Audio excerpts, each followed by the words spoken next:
Mesdames et messieurs, le plaisir est pour nous de vous retrouver sur ce nouveau numéro de la réponse appropriée, votre émission que vous aimez beaucoup. Nous vous disons bonjour ou bonsoir, ça dépend du lieu, mais aussi de l'heure à laquelle vous suivez cette émission. Nous avons le plaisir encore aujourd'hui parce que nous vous avions dit que la réponse appropriée, c'est une émission qui vous aide à découvrir beaucoup de choses sur tous les domaines de la vie. Mais alors aujourd'hui, on va parler de l'actualité de l'église de l'Université 83 avec un invité spécial encore une fois aujourd'hui, la personne de Dr Blaise que je salue. Bonjour mon docteur. Bonjour, messieurs les journalistes. J'espère que vous allez très bien. Oui, Dieu nous fait grâce. La santé aussi, ça va. Tout va bien par la grâce de Dieu. Pour moi, c'est un grand plaisir de vous recevoir sur ce plateau. Je pense que ce n'est pas la toute première fois de passer sur le plateau, mais c'est la toute première fois de faire une émission avec moi. Tout à fait. Autant de Joël Marc, il y a eu plusieurs fois que vous étiez ici, Tout à fait. mais aujourd'hui, je vous reçois pour la toute première fois. Tout à Je fait. suis très content de vous recevoir aujourd'hui. Ainsi que nous. Merci beaucoup. Avec vous, le docteur Blaise, ainsi que les téléspectateurs, je vous dis que nous allons parler de l'actualité de l'église de l'Université 83. Le docteur Blaise Condé que vous voyez avec moi sur le plateau, c'est un ministre du collège de l'Université 83. Je précise que nous sommes maintenant dans l'enceinte de l'église. Avec lui, on va parler de beaucoup de choses. Voilà pourquoi je commence par ma toute première question, docteur. Comment va la santé de l'église à l'Université 83? La santé va bien parce que, conformément à la Bible, ce qui fait la santé de l'Église, c'est l'enseignement. Je suis dans les livres de 2 Timothée, chapitre 1er, au verset 10. L'Écriture nous dit que Jésus a mis la vie et l'immortalité dans l'Évangile, qui est l'enseignement. Voilà, alors, la santé de l'Église va bien dans ce sens qu'il y a la vie, parce que la parole est prêchée, et l'Église aussi vit cette parole. C'est ce que je peux répondre. En tout cas, merci beaucoup, docteur. Je crois que vous êtes déjà branché, mes fidèles téléspectateurs de la réponse appropriée. Docteur Blaise Condé, je ne sais pas trop, sur le plan numérique, est-ce qu'il y a une augmentation, il y a une baisse dans votre église? L'église de l'Université 83, c'est une église bénie par Dieu.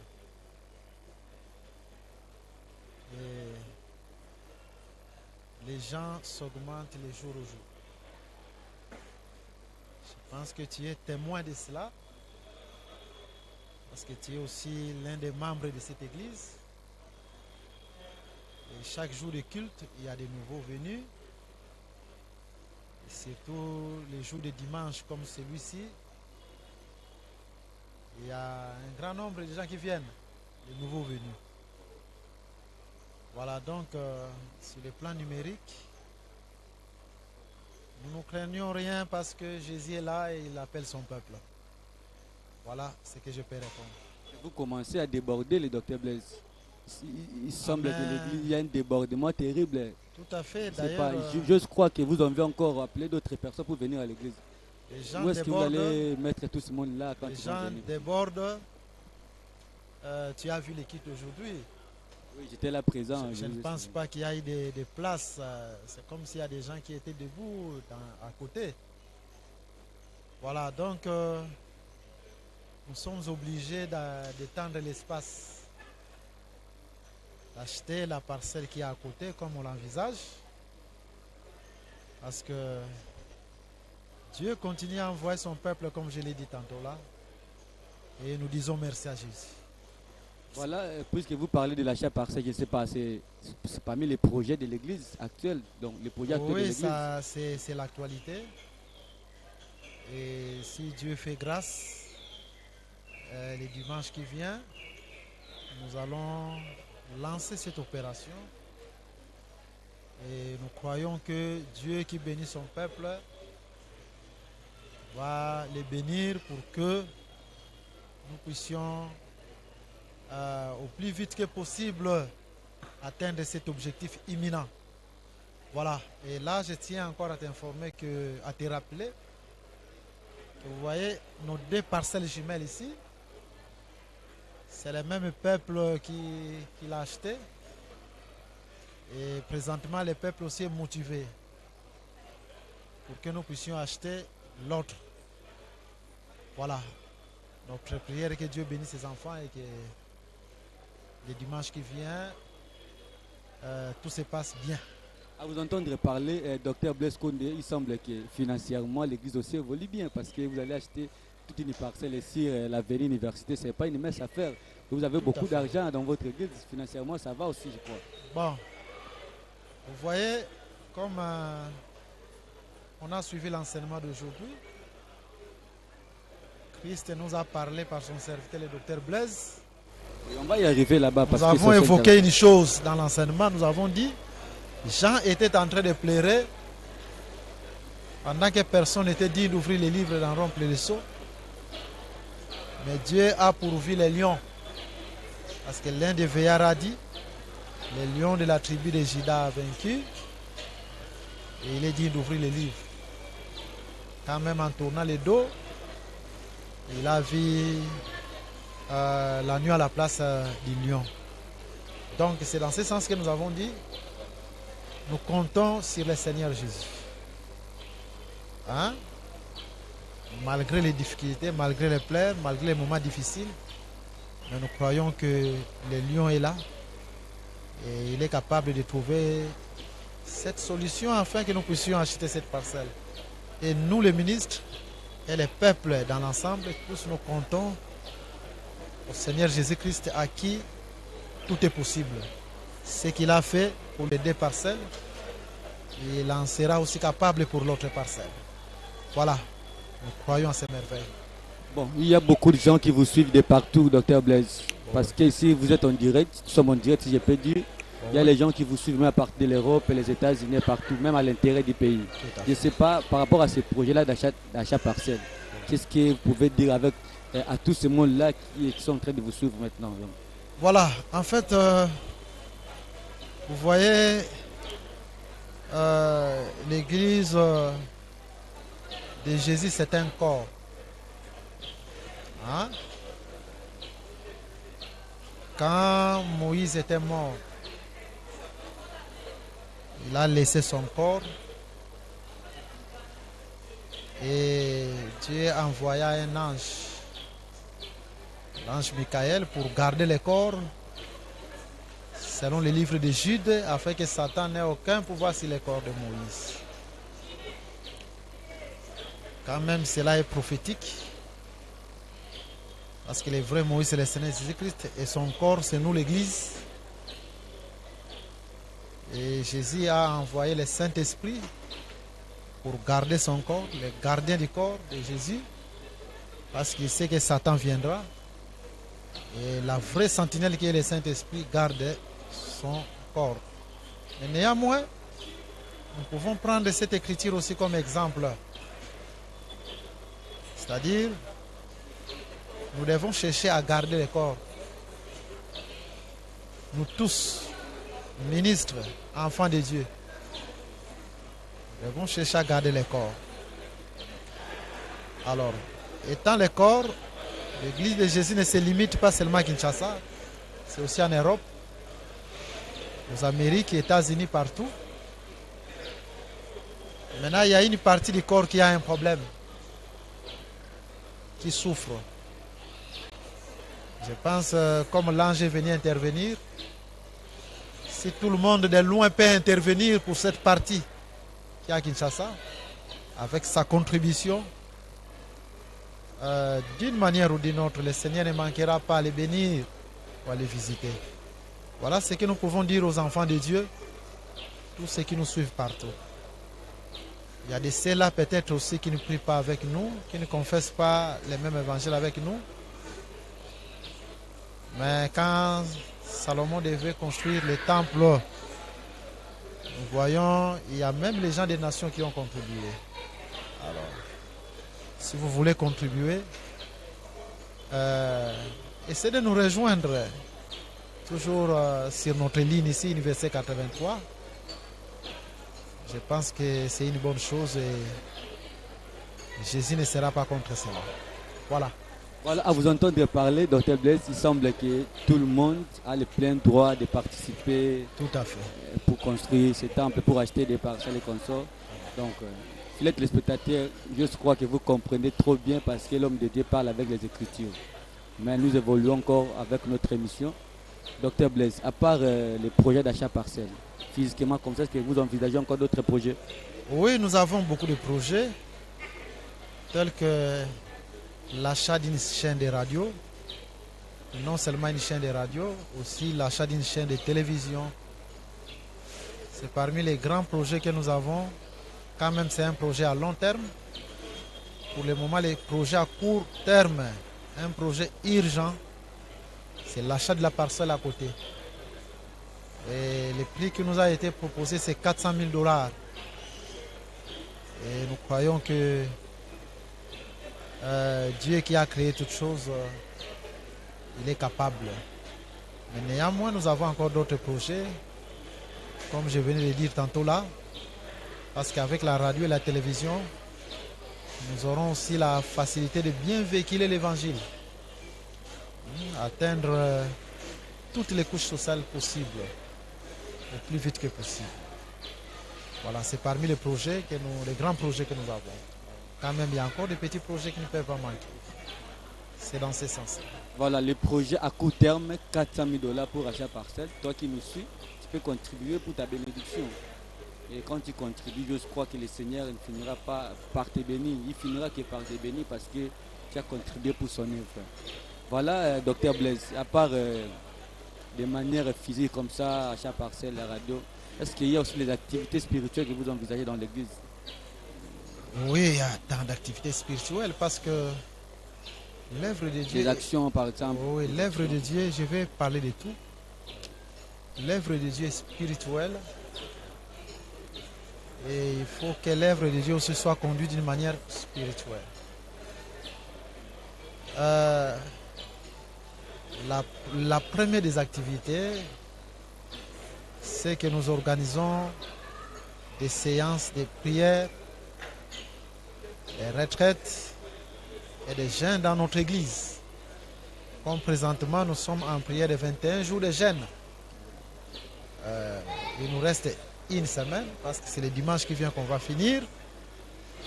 Et tous ceux qui sont aux alentours, s'ils peuvent venir nous assister. Nous passons la nuit ici, nous prions la nuit, prions la journée, nous sommes dans les jeûnes et nous sommes dans les enseignements. Voilà, ça c'est la première des activités. Néanmoins, nous avons aussi des activités que nous allons projeter. Il y a des actions qu'on va organiser prochainement, dans les prochains jours. Je pense qu'au moment opportun, on va en parler avec beaucoup de détails. Dans notre église, il y a des commissions telles que ceux qui sont attachés à l'évangélisation. Nous avons des jeunes qui sont motivés, des frères, des sœurs, des étudiants, des élèves, des commerçants, des responsables qui entrent dans les champs et qui nous amènent beaucoup de fidèles. Que le Seigneur soit loué. Avec tant d'autres activités, je pense que le Seigneur nous conduit de sa propre manière. C'est ce que je peux répondre d'abord. Voilà, on a assisté à un événement aujourd'hui. C'était l'action évangélique qui a commencé aujourd'hui. Vous étiez parmi les intervenants. On a vu dans des spots publicitaires, il y a beaucoup d'intervenants. Mais subitement, on a remarqué que c'est vous qui avez ouvert l'événement. Et je ne sais pas si vous pouvez quand même nous donner un peu le résumé de ce que vous avez dit aujourd'hui. Il y a encore quelques questions des téléspectateurs concernant votre intervention d'aujourd'hui. On pourra y arriver. Oui, nous avons commencé notre action aujourd'hui. Et le thème qu'on est en train tous d'exploiter, c'est l'offrande que Dieu agrée. Alors, aujourd'hui, le Seigneur nous a conduits de la manière dont il a voulu. Nous avons exploité l'écriture de Genèse, chapitre 4, à partir du verset 25 jusqu'au 26e verset. Là, nous voyons Caïn qui va tuer son frère, Abel. Et ensuite, Adam va connaître encore sa femme, Ève. Et puis aura un autre enfant, un autre fils, du nom de Seth.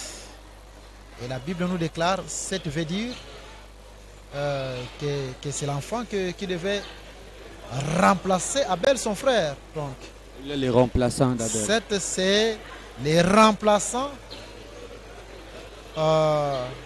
d'Abel qui était décédé, que Caïn avait tué. Et là, nous en avons parlé d'une manière prophétique, mais nous avons aussi insisté vraiment sur les plans doctrinal. Surtout que nous sommes en train de viser la grande action qui sera tenue le dimanche prochain sur l'achat de la parcelle. Alors, et nous avons parlé d'abord, nous avons dit que Abel, avant qu'il ne soit tué par son frère Caïn, c'est lui qui avait commencé à tuer. Parce que dans Genèse chapitre 4, au verset 4, Abel va tuer un animal, un des premiers-nés de son troupeau, et il va sacrifier à Dieu. Voilà, donc c'est un animal qui est décédé avant Abel, qui était sacrifié avant Abel. Ensuite, lui sera sacrifié, l'humain sera sacrifié. Et là, nous avons dit, cette chose-là est prophétique parce que le premier sacrifice basé sur les animaux, c'est la loi. Et après la loi, c'est l'homme qui doit être sacrifié. Cet homme, c'est Dieu qui s'est fait chair en la personne de Jésus-Christ. Et nous avons exhorté en disant, vous voyez, les sacrifices de l'animal a précédé le sacrifice humain. Et même la loi a précédé le sacrifice de Jésus. Et Jésus, quand il vient, il se sacrifie, c'est fini. Il n'y a pas un autre sacrifice. Et nous avons exhorté les peuples en démontrant que même quand Jésus vient dans la vie, même là où les gens ont échoué, si Jésus vient, tu dois réussir. Alors Jésus, c'est la fin de toutes choses. Il vaut mieux la fin d'une chose que son commencement. Nous ne sommes pas arrêtés là. Nous avons démontré au peuple qu'Abel, c'était un sacrifice que Dieu agréa. Et quand Dieu agrée un sacrifice, Dieu remplace toujours ces sacrifices-là. Voilà pourquoi après la mort d'Abel, comme Dieu a agréé Abel, Abel devait être remplacé par Seth. Et là, nous avons expliqué de même que Jésus, c'est une offrande de bonne odeur à Dieu. Et après la mort de Jésus, Jésus a été remplacé par le Saint-Esprit. Nous avons expliqué en réalité, Seth, c'est toujours Abel, mais qui revient avec un autre corps. Et même le Saint-Esprit, c'est Jésus toujours, mais qui revient avec un autre corps.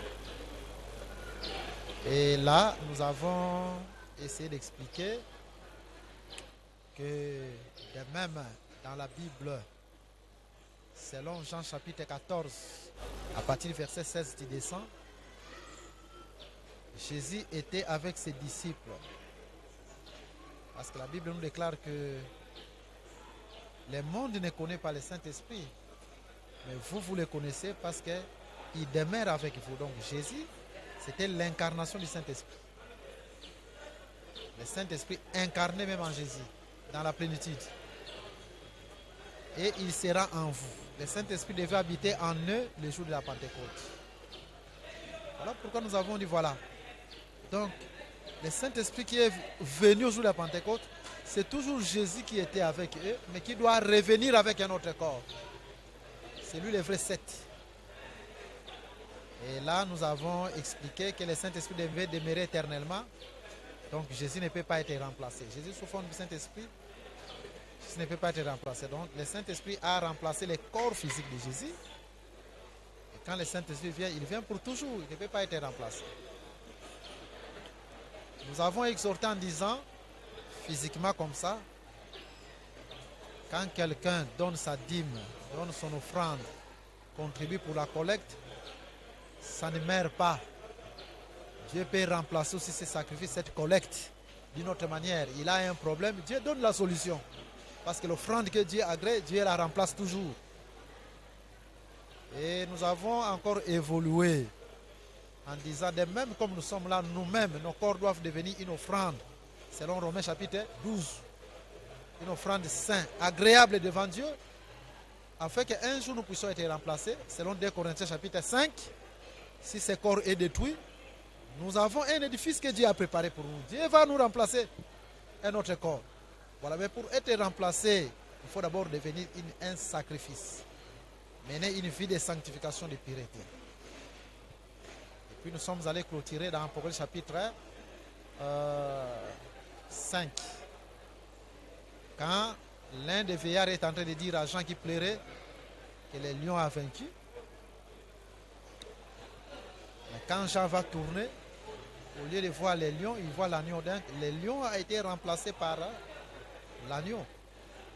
C'est ce que nous avons dit en réalité. Dieu, c'est un Dieu de remplacement. Dieu remplace. Dieu peut remplacer la pauvreté par la richesse. Dieu peut remplacer les péchés par la sanctification. Parce que Dieu remplace. Dieu peut remplacer les sida par la guérison. Les cancers par la guérison. Dieu remplace. Mais nous nous sommes aussi envolés. Nous avons démontré en disant ceci. Selon l'écriture de 2 Chroniques, chapitre 18. Là, il y a guerre d'Israël. Et le roi d'Israël en ces temps-là fit le roi Akab. Du côté de Juda, parce qu'Israël était divisé en deux, Juda d'une part, de l'autre part c'est Israël. Du côté de Juda, c'est fit le roi Josaphat. Maintenant, le roi Akab va dire, Josaphat, tu m'accompagnes pour aller à la guerre. Mais moi, je vais me déguiser. Toi, tu restes comme étant roi, mais moi, je me déguise. Et nous avons dit ceci. Lui qui s'était déguisé, il croyait que on ne va pas les reconnaître.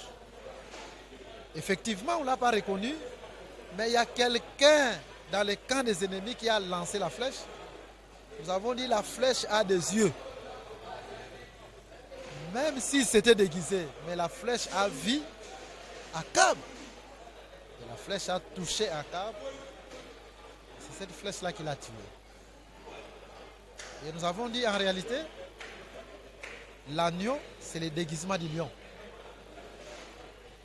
Parce que quand l'un des vieillards pouvait dire dans Apocalypse chapitre 5, le lion a vaincu. Mais ensuite, quand Jean regarde, il voit l'agneau. C'est-à-dire, les lions se déguisent. Vous voyez? Donc l'agneau, c'est le déguisement du lion. Le lion, c'est le roi dans la Bible. Akab, c'est le roi. Au lieu de rester dans son habit de royauté, il dit non, je me déguise. Le déguisement là, Akab devient lion. Voilà, la flèche doit l'attendre. Nous avons dit, Dieu ne pouvait pas mourir comme lion. Parce que le lion n'est pas un animal de sacrifice. On ne peut pas mettre un lion sur l'autel. Dieu dans sa royauté, Dieu dans sa gloire, Dieu dans sa force, Dieu dans sa puissance, comme étant le lion, il ne pouvait pas mourir à la croix. Mais pour que le Dieu puisse mourir, il faut que Dieu se déguise. Voyez? Et le déguisement de Dieu, c'est quand il est venu comme un agneau, en prenant la forme humaine. Voilà. Et d'une manière prophétique, comme étant les signes prophétiques, nous avons dit, voilà à la croix ce qui se passe. Il y a des brigands, mais on n'a pas percé l'un des brigands à la croix. On devait percer seulement Jésus-Christ. C'est pour dire que Jésus, c'est le vrai Akab. C'est le lion qui s'est déguisé et la flèche doit seulement percer Jésus-Christ. Nous avons exhorté, en exhortation, nous avons dit aux frères, les frères, ne soyez pas hypocrites. Les sœurs, ne soyez pas des hypocrites. Parce que quand vous vous déguisez, vous vous appelez frères, sœurs, mais vous menez une autre vie ailleurs, une vie mauvaise, la flèche va t'atteindre. Toi, tu crois que les gens ne te voient pas, mais il y a une flèche qui te voit. C'est dans ce sens-là que nous avons exhorté. Nous sommes allés plus loin, nous avons dit que les sceaux n'ont pas été ouverts à la croix. Ce qui a été annoncé partout, c'est une fausse doctrine. Nous avons expliqué que les sceaux ont été ouverts après la résurrection de Jésus. Comment? Parce que à la croix, la mort régnait encore. Jésus n'était pas encore ressuscité. Il y a beaucoup de choses qu'on peut dire là-dessus. Et l'agneau qui est en train d'ouvrir les sceaux, c'est un agneau qui est comme immolé et qui doit s'asseoir sur le trône et qui prend les livres.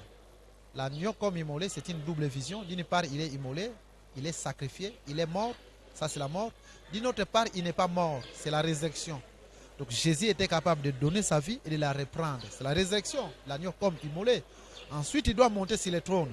C'est Jésus, après sa résurrection, il doit monter sur le trône. Et puis, la première des choses, il doit prendre les livres. Nous avons dit que les livres, ces livres-là, c'est le pouvoir, c'est la domination qu'Adam a perdu.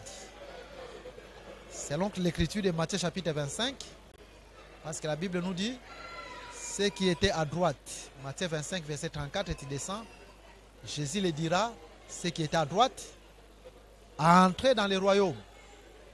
Donc les livres qui étaient à la main droite de Dieu dans Apocalypse chapitre 5, c'est les royaumes, parce qu'à la main droite, il y a les royaumes.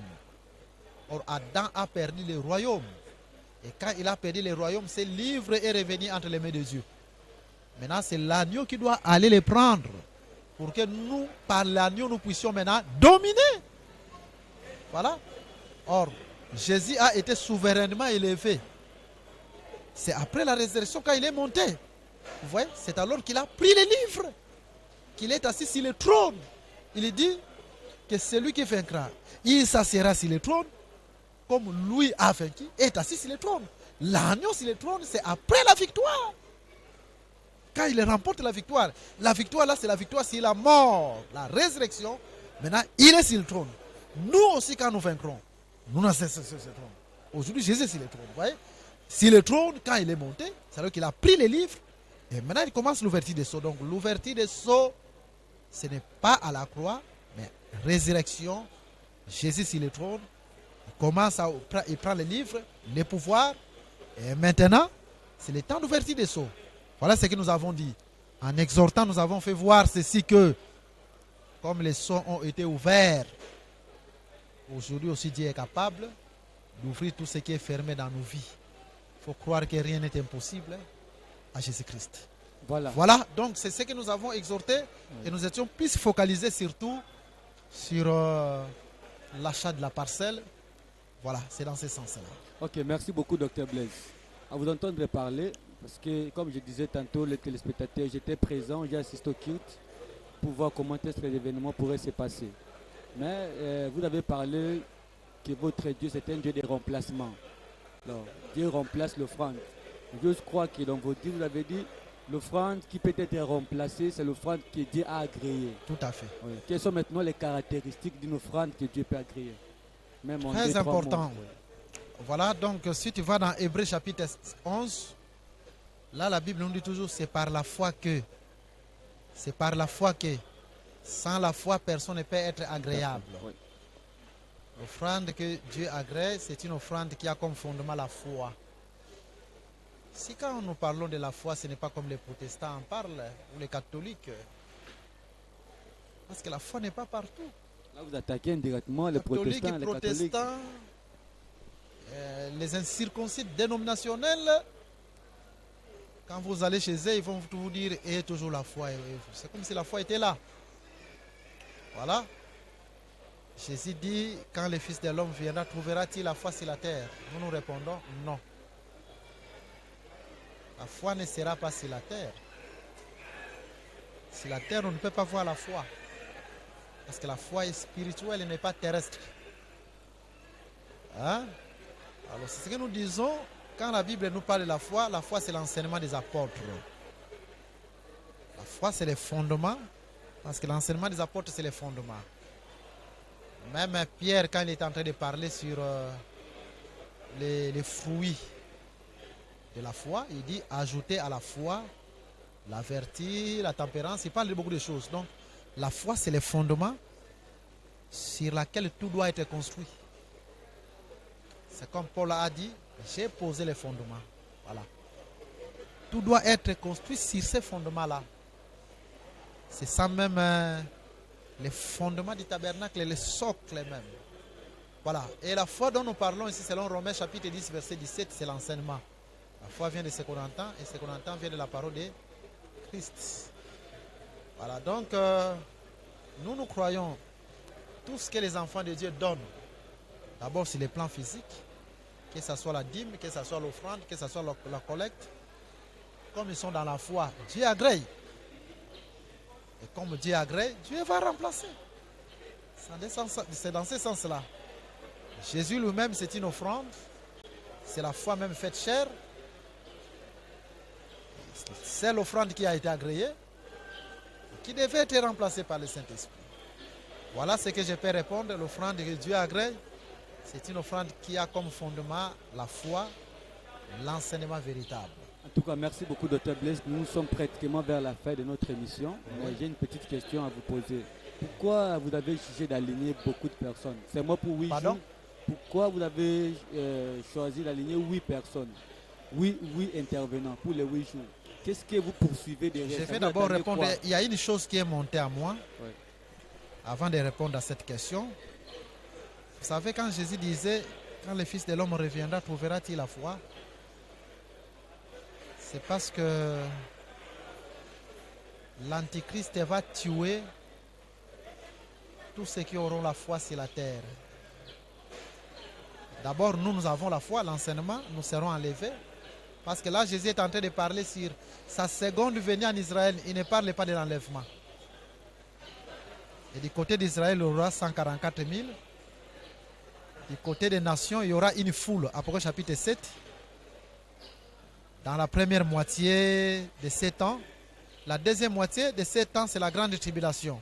Pendant la grande tribulation, tous ces gens-là seront tués. Ce qui veut dire que la foi ne sera plus sur la terre parce que les gens qui avaient la foi On va tuer tout le monde qui avait la seront foi. tués quand Jésus retournera. Voilà, verra-t-il la foi? C'est par rapport à la seconde vie. C'est la précision d'abord que je voulais donner. D'accord. Surtout aux gens qui ne croient pas que tout le monde sera tué. Voilà une autre précision. Ils seront tués tous. Il y a beaucoup de versets, le temps nous manque. Mais si nous prenons, nous avons pris 8 personnes, pardon. Vous avez aligné 8 personnes. Qu'est-ce que vous poursuivez? Alors que vous-même, à vous entendre parler, vous avez encore la matière en abondance. Oui, Vous pouvez même faire ça. la matière en vous-même ici. abondance par la grâce de Dieu. Pourquoi aligner 8 personnes? Vous attendez C'est quoi? Jésus-Christ qui est la source qui coule. Alors, mais nous avons voulu quand même aussi profiter d'autres grâces. Parce que le salut est dans les grands nombres de conseillers, comme l'Écriture nous dit. Et la Bible nous dit aussi, nous connaissons en partie. Quand la Bible nous dit nous connaissons en partie, cela ne veut pas dire que nous sommes ignorants des choses, non. Dieu parlait seulement des portions de grâce. Partie, c'est la portion de grâce. Connaître en partie, ça ne veut pas dire que non. Moi, je peux connaître peut-être la divinité, mais je ne connais pas comment est-ce qu'une église peut être conduite. Fausse doctrine, ou connaître en partie. Il y a des choses dont moi je ne connais pas. Fausse doctrine. Un ministre, quand il est ministre, il est censé avoir la matière par la grâce de Dieu. Mais connaître en partie, cela veut seulement dire que il y a des mesures de grâce. Si le même thème, chacun a sa mesure de grâce d'une manière ou d'une autre. C'est dans ce sens-là. Donc, ce sont des portions de grâce que Dieu a mises. Et nous avons voulu que l'Église puisse aussi être édifiée de chaque grâce, ce qui est aussi biblique. Et vous avez ouvert aujourd'hui, alors les deuxièmes intervenants seraient qui? Nous appelons d'abord que les gens viennent nombreux demain, plus nombreux même qu'aujourd'hui, parce que nous avons dit même notre présence c'est un sacrifice. Et chaque jour quand nous venons, Dieu est capable même de remplacer notre présence par quelque chose. C'est-à-dire quoi?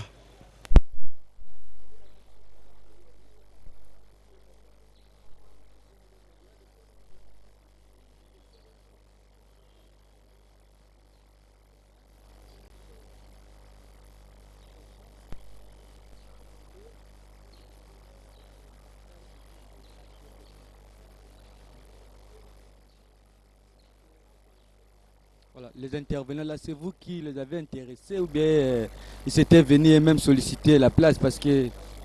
Ouais.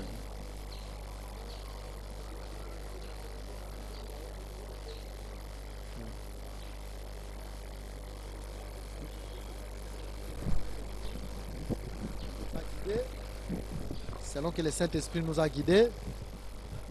Et ensuite, nous avons choisi, selon que le Seigneur nous a conduits, nous avons proposé.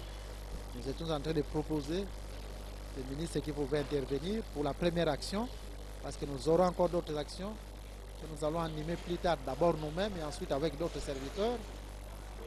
C'est dans ce sens-là, personne ne s'est présenté, c'est nous-mêmes qui les avons choisis. Voilà, merci beaucoup, Dr Blaise Condé. Fidèles téléspectateurs, je rappelle que nous sommes sur l'avenue Université 83 dans l'enceinte de l'église des Saints au Congo. Je crois que vous êtes en train de nous suivre avec l'homme de Dieu, le Dr Blaise Condé. Nous sommes pratiquement vers la fin de notre émission.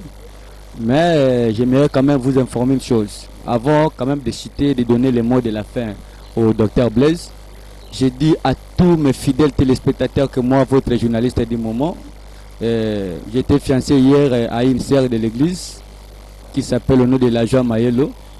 Et nous avons surtout besoin de vos soutiens aussi, même spirituels, afin que cela puisse aller de l'avant. Dans l'entretemps, je demande au Dr Blaise de dire quand même un mot de la fin.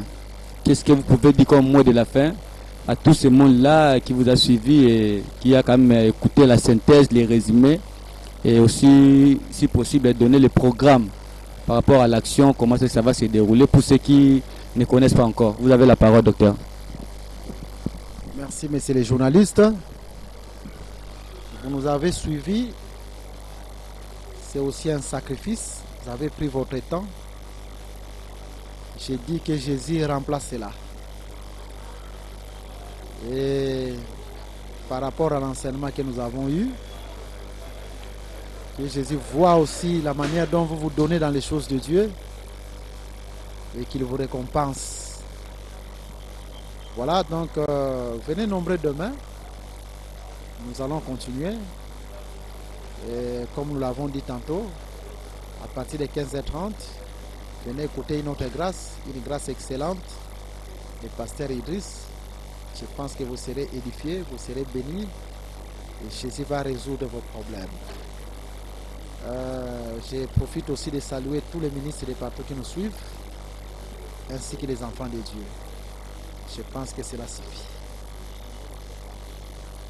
Mon numéro de téléphone, c'est plus 243 81 196 18 48.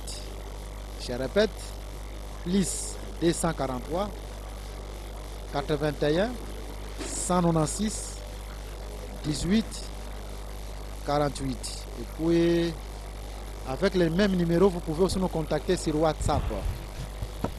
Si vous voulez nous contacter sur email, notre adresse email c'est Blaise. Allô.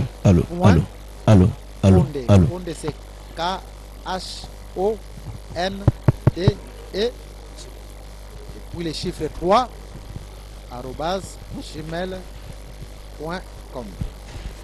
Que Jésus vous bénisse et qu'il vous soit favorable en toutes choses. Voilà ce qu'on avait à vous dire. Voilà, docteur Blaise, puisque vous avez lancé quand même un appel d'offres, je ne sais pas, il y en a qui peuvent contribuer même de loin.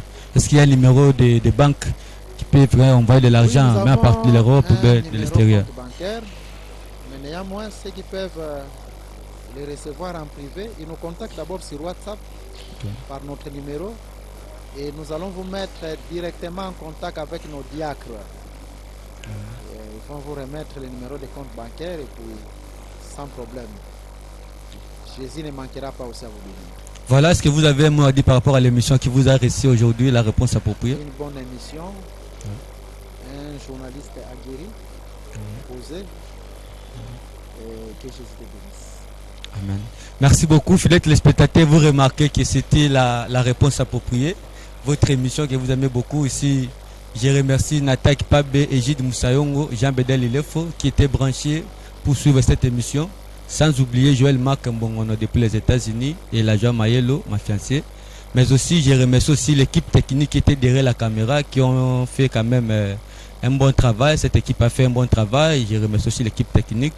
Et pour les restes, je crois que vous avez bien suivi l'homme de Dieu, le docteur Blaise. Si vous avez des questions à poser, il est disponible. Il a donné même son numéro de téléphone.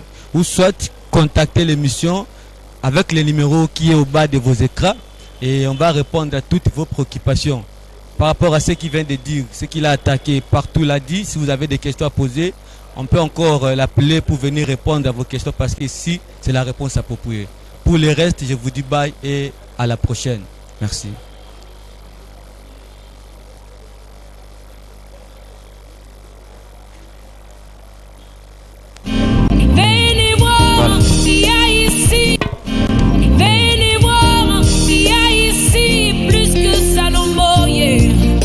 Bien-aimé dans les seigneurs, Ozana Kinshasa, Tona Brazzaville, Yoka Malamu Penza, Église des Saints au Congo, Babiangi Bino, Boya Namateya ya Bibilia, Pona Boyambi na Bino, Pona Bokangola na Bino, Pona Bopambwami na Bino. Thème, Tope Mama na Likambo, Libonza, Oyo Nzambe Andimi. Mokolo ya dimanche 28 août 2022, Kino dimanche 4 septembre 2022. Bate ya Mokolo Yango, Tokozalana, Dr Zakari, Dr José, Pasteur Massoudi, Pasteur Idriss, Dr Dan Lobo, Pasteur Désiré. Kasi Yoka Malamu, Mokolo ya lundi, Kino samedi, Toko Sangana, Nangonga ya 16h30, Kino 19h juste. Pe Mokolo ya dimanche, Tosanganaka, Nangonga ya 7h30, Kino 11h30. Bien-aimé dans les seigneurs, Ndeko papa, Ndeko maman, benga bandeko nyoso batikali na ndako, to ba camarade na yo, baya potolanda mateya ya Bibilia oyo. Nous sommes sur avenue Université, numéro 83, quartier agricole, Mombele, dans la commune de Limete. Référence à Recapela 2, Nayango, Kolo Yesu, Akobosa Nayote. Yaya, Moye, Malamwe, Kolo Apambola Bino.